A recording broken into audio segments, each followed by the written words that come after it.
C'est un peigne qui est cultivé pour devenir un esprit. Chaque fois qu'une femme se peigne, elle donne naissance à un fils. Mais elle a continué à se peigner et à donner naissance. Jusqu'à ce qu'elle donne naissance à 7 fils. Elle voulait tellement une fille. Elle a donc recommencé. Cette fois-ci, elle a enfin eu une fille. Mais elle eut tellement d'enfants qu'elle eut beaucoup de mal. Elle devait utiliser la plus grande marmite qu'elle pouvait trouver pour cuire une miche de pain à la vapeur. Face à un tel problème, la mère dit avec désinvolture: j'aimerais que vous soyez des corbeaux. Mais dès qu'elle l'a dit, les enfants se sont vraiment transformés en corbeaux. Les enfants se sont vraiment transformés en corbeaux. La mère se rendit compte qu'elle ne pouvait pas dire ce qu'elle voulait dire. Après cela, elle n'a plus jamais parlé. La fille voulait réconforter sa mère et sauver ses frères. Elle alla dans les montagnes et trouva une sorcière. Et la sorcière lui a dit que si ses frères s'étaient transformés en corbeaux, était dû à la malédiction de sa mère. Si elle voulait la briser, elle devait faire une robe pour ses frères. Quand les frères auront mis les vêtements, la fille pourra faire un vœu. Elle peut alors souhaiter que ses frères se rétablissent. Mais elle doit le faire seule. Et elle ne peut pas parler pendant le processus. Ensuite, la fille a traversé des montagnes et des prairies enneigées. Elle arriva enfin à une mer verte. Cette mer verte, c'était les orties nécessaires à la fabrication des vêtements.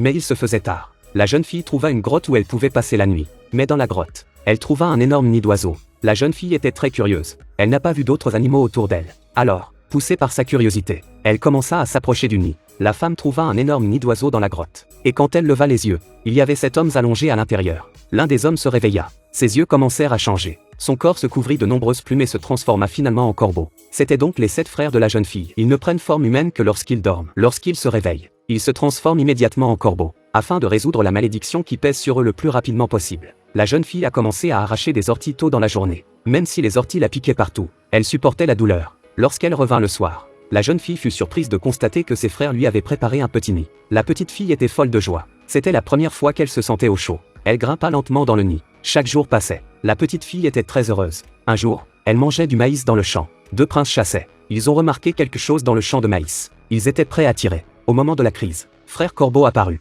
Mais l'un d'eux était blessé. La jeune fille entendit le coup de feu et se précipita. Elle prit son frère dans ses bras et courut dans le champ de maïs. Finalement, avec l'aide de la sorcière, le frère fut sauvé. Ensuite, le prince trouva la jeune fille. Le prince tomba amoureux d'elle au premier regard. Bien que le prince soit bègue, la jeune fille s'en moque. Ils étaient très amoureux. Mais quand vint le moment de tisser les vêtements, il pleuvait à verse. La jeune fille s'effondra en ramassant des orties sous la pluie. Les corbeaux n'eurent pas le choix et appelèrent le prince. Le prince amène la jeune fille au palais. C'était une étrangère pour lui. La reine a insisté pour que la jeune fille soit renvoyée. Comment le prince pouvait-il accepter? Il protesta bruyamment auprès de la reine. La reine est confuse. Le prince, qui avait toujours bégayé, parlait maintenant avec aisance. Le bégaiement avait toujours été son handicap.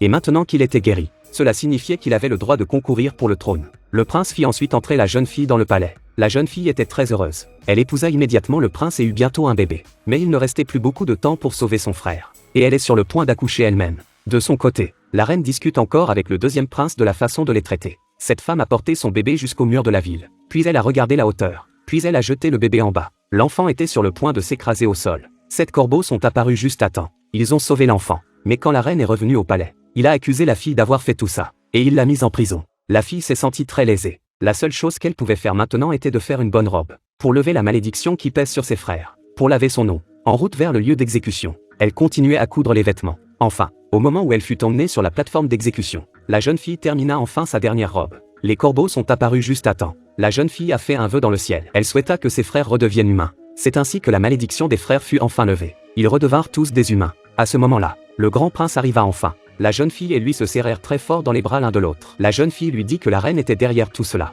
et qu'elle n'était même pas sa vraie mère. Pendant que tout le monde s'interrogeait, la sorcière est apparue. Elle a dit au prince de passer un peigne dans les cheveux de la reine. Il a alors vu les souvenirs de la reine. Il s'est avéré que pour le bien de sa position, elle avait remplacé l'enfant de quelqu'un d'autre par le sien. C'est ainsi qu'elle est devenue reine. Le grand prince a dit la vérité à tout le monde sur le champ. Mais il ne l'a pas tuée. Il l'a simplement envoyée à l'étranger. Finalement, la jeune fille est retournée chez elle avec ses frères. Lorsque la mère a vu ses enfants redevenir des êtres humains, elle s'est serrée très fort dans ses bras. Ils se sont serrés très fort l'un contre l'autre. Beaucoup d'entre vous ont lu l'histoire des 7 corbeaux, mais vous ne vous rendez pas compte. Cette histoire a une grande signification. Elle nous apprend à ne pas parler à tort et à travers. Qu'en pensez-vous?